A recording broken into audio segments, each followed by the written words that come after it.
Hello అండి. Good morning. ఎలా ఉన్నారంతా? ఇది మండే మినీ వ్లాగ్ అండి. యాక్చువల్లీ నేను సాటర్డే యానం ఈవెంట్‌కెళ్ళాను కదా!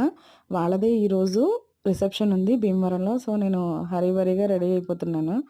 మా డ్యాడీ వచ్చి బయటికెళ్ళారన్నమాట. సో, ఆయన డ్రాప్ చేస్తానన్నారు స్టేషన్‌లో. ఈలోపు ఆయనకి కాలు బాలేదని హాస్పిటల్‌కెళ్తే కొంచెం కాలుకొచ్చి ఎక్స్‌రే తీయమని చెప్పారంట. లేట్ అవుతదని చెప్పి నేను ఆటో అతనికి కాల్ చేశాను. ఆయన కిందకొచ్చి కాల్ చేశాడు. "వెళ్ళిపోదాం అమ్మా, రెడీ అయిపోయావా?" అని చెప్పేసి. ఇంక నేను చూడండి హ్యాండ్ బ్యాగ్ కనిపించలేదు నాకు. ఆ హ్యాండ్ బ్యాగ్ ఎక్కడుందా అని ఇల్లంతా తిరిగేస్తున్నాను. తర్వాత వీడియోలో చూసుకున్న తర్వాత తెలిసింది. బ్యాక్ సైడ్ డోర్‌కి తగిలించి ఉందని చెప్పేసి. నేను ఇల్లంతా వెతికేసాను. తర్వాత నేను 12 గంటలకి స్టేషన్‌కొచ్చేసాను. అసిస్టెంట్ కూడా వచ్చేసింది. ఇద్దరం కలిపి భీమవరం వెళ్ళిపోయాం. భీమవరం తణుకు నుంచి భీమవరం ఒక 40 మినిట్స్‌లో వెళ్ళిపోతదండి ట్రైను. అదే బస్ ఎక్కితే 2 అవర్స్ ఉంటది.